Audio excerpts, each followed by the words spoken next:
The young and the restless spoilers in the midst of Genoa City's ever-shifting storms, the Winters family found themselves quietly mounting a campaign to unearth the truth behind one of its most disruptive players, Audra Charles. Devon and Lily, both deeply protective of their family's legacy, had begun to recognize the destructive ripples Audra left in her wake. They understood that her presence wasn't merely inconvenient, it was potentially catastrophic. Subtle but deliberate, the two siblings began keeping a watchful eye on Audra, observing her actions and motives to discern whether her feelings for Nate were genuine or part of a larger, more sinister plot. The Winters family had weathered countless storms in the past, personal betrayals, corporate struggles, and devastating losses, but this felt different.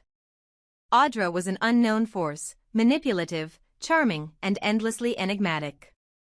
She had a way of making herself indispensable while simultaneously driving wedges between the people closest to her. Devon knew it, and Lily knew it too. Audra was a woman to be watched closely. While Devon's warning to Nate had been delivered out of love, Nate couldn't quite see it for what it was. To him, Devon's concerns felt like interference, a heavy-handed attempt to micromanage his life and dictate his choices. Devon's version of help came with conditions, and it stung Nate's pride. How could Devon claim to care about him while subtly undermining his relationship with Audra? Yes, Audra was complicated, and yes, her past was riddled with secrets and missteps, but no one else was perfect either. Nate believed Audra deserved the benefit of the doubt, even if it meant he had to stand alone in her corner. The irony, of course, was that Audra's past was no mystery to Genoa City. Wherever she went, distrust and resentment seemed to follow. People didn't hate her without cause, they reacted to her because they could see the cold, calculating truth beneath her polished exterior.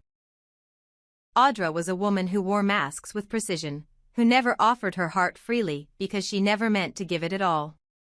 Her relationships, romantic, professional, or otherwise, were tools, means to an end. Those who gave her trust inevitably found themselves used and discarded when they no longer served her ambitions. Yet Nate, blinded by his feelings, couldn't, or refused to see this. He believed in Audra's softer side, the glimpses she allowed him to see of vulnerability and ambition. In his mind, they were partners, equals, with a future full of possibility and growth. It was a fantasy, of course, one built on a foundation of lies and half-truths, but Nate clung to it stubbornly. Audra knew exactly what she was doing. She offered Nate just enough affection and hoped to keep him loyal, even as she whispered dangerous ideas into his ear. It was a classic con, one that Genoa City had seen before, but one that still worked time and time again. Love was a weapon, a tool for manipulation, and Audra wielded it expertly. She planted her seeds of doubt carefully, always framing her suggestions as concerns born of love. "You deserve more than being second to Devon," she told Nate one evening, her voice soft and coaxing. "You're smarter, stronger, and more innovative than he'll ever give you credit for. Why settle for scraps when you could lead the entire company?" Her words hung in the air, enticing, dangerous, and oh so persuasive. Audra knew how to make ambition sound noble, how to frame betrayal as simply taking what was rightfully his. To her, the end justified the means, and if that meant encouraging Nate to turn on his cousin and vie for the position of CEO, then so be it. Devon, after all, was an obstacle, not only to Nate's success but also to the life Audra envisioned for herself. For Audra, power was the ultimate goal, and she understood that gaining control over a man like Nate would bring her closer to that end.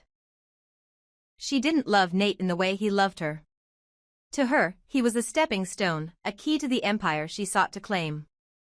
With Nate as CEO, Audra would hold immense influence, her whispers shaping every decision, her ambitions fueling every move. It was an intoxicating idea, one that she nurtured in Nate like a smoldering ember waiting to burst into flames. Devon and Lily, however, weren't fooled. They watched the pieces fall into place and saw Audra's true motives with clarity.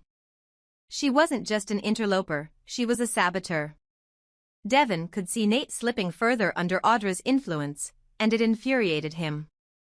Nate wasn't just jeopardizing his own future, he was risking the stability of the entire family. Lily, ever the voice of calm reason, tried to help Devon approach the situation carefully.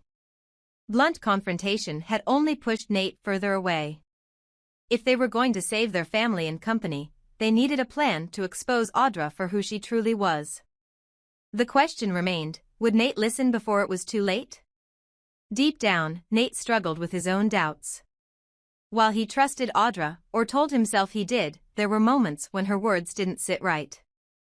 Devon's warnings echoed in his mind, though he pushed them away, unwilling to admit that his cousin might be right. What if Audra's ambitions really did go beyond love?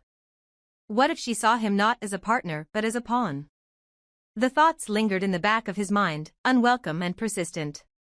But Audra was always there, ready to quiet those doubts with a kiss, a whispered promise, or a vision of a future where the two of them ruled Genoa City together.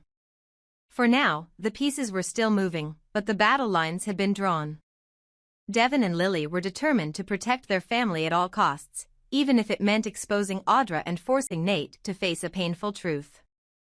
Audra, in turn, continued to play her part flawlessly, her mask firmly in place as she guided Nate toward betrayal. And Nate stood at a crossroads, torn between loyalty to his family and his feelings for a woman who might be his undoing. Genoa City had seen schemes like this before, but the stakes had never felt so personal.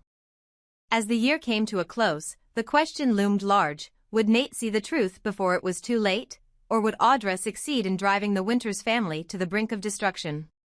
The answer, like everything in this city, would come down to love, trust, and the fine line between ambition and betrayal.